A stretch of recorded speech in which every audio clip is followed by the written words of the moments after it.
Bonjour. Aujourd'hui, on s'intéresse à un aspect fondamental de la négociation, souvent un peu mis de côté, mais pourtant crucial, le plan B, la fameuse stratégie de secours. Oui, bonjour. C'est vrai que les sources qu'on a consultées insistent là-dessus. Avoir une alternative solide, c'est pas juste une précaution. C'est plus que ça devient une source de pouvoir en fait. Ça peut vraiment changer l'issue d'une discussion. Exactement. L'idée, c'est de voir comment cette préparation, elle transforme notre approche, notre état d'esprit même. Pas juste une roue de secours donc, mais une vraie source de force, de confiance aussi. Tout à fait. D'ailleurs, il y a une image assez parlante dans une des sources. Ah, Oui, négocier son plan B, c'est décrit comme euh, un peu comme traverser un pont fragile sans sécurité. ça illustre bien le risque, la vulnérabilité quoi. C'est ça. On va voir comment on construit cette sécurité et surtout ce qu'elle apporte concrètement. Alors, justement, commençons par cette idée de position de force. Les textes en parlent beaucoup. Comment ça marche?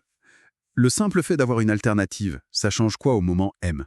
C'est le cœur du sujet en fait. Savoir qu'on a une autre option, une option viable, ça change radicalement notre dépendance vis-à-vis de l'accord qu'on est en train de négocier. D'accord, on n'est plus obligé de conclure à tout prix. Voilà, c'est cette liberté mentale, cette pression en moins, qui permet d'aborder la discussion plus sereinement, plus objectivement aussi. Et donc de réagir sans stress, comme le disent les sources.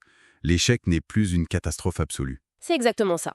On gagne en lucidité, en capacité d'analyse, on n'est pas submergé par l'enjeu. Et à l'inverse, si on arrive les mains vides, sans se plomber, les risques sont importants, j'imagine. Ah oui. Le risque principal mentionné, c'est de se retrouver pressé par le temps. On voit bien le truc. Le temps file, la pression monte. Tout à fait. Surtout s'il y a des contraintes externes. Et là, sans alternative claire, on devient beaucoup plus vulnérable. On lâche plus facilement. Oui, on risque de faire des concessions excessives ou d'accepter un accord pas terrible juste pour en finir. Les textes alertent bien sur ces décisions hâtives qui ne vous serviront pas. Des regrets assurés, quoi. Souvent, oui.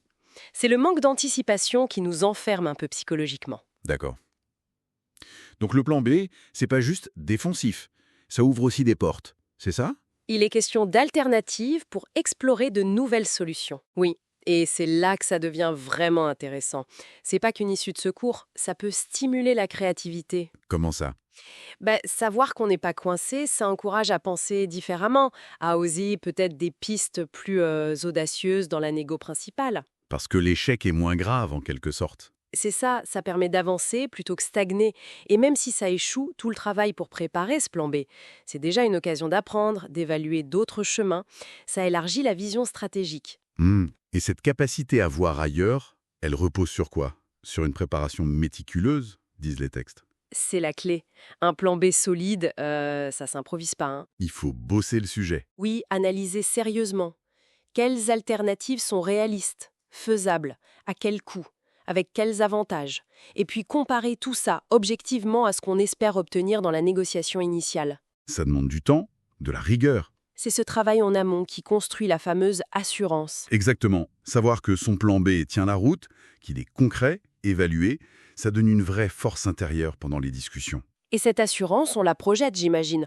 On est prêt à discuter, mais aussi, point important, à diverger si nécessaire. Tout à fait. Et cette capacité à pouvoir dire non sans paniquer, c'est paradoxalement un atout. Ça change la perception de l'autre. Ah oui.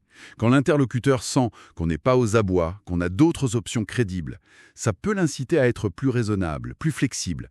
Ça rééquilibre un peu les forces. Donc, cette confiance, née de la préparation, c'est pas de l'arrogance. Non, pas du tout. C'est une sérénité qui peut justement faciliter des accords profitables, plus justes pour tout le monde. Bon, si on résume, préparer son plan B, c'est loin d'être pessimiste ou un signe de faiblesse. Au contraire, c'est une démarche hyper stratégique. Un investissement, en fait, pour gagner en calme, en force mentale, en confiance, des atouts clés quand ça chauffe un peu. Absolument.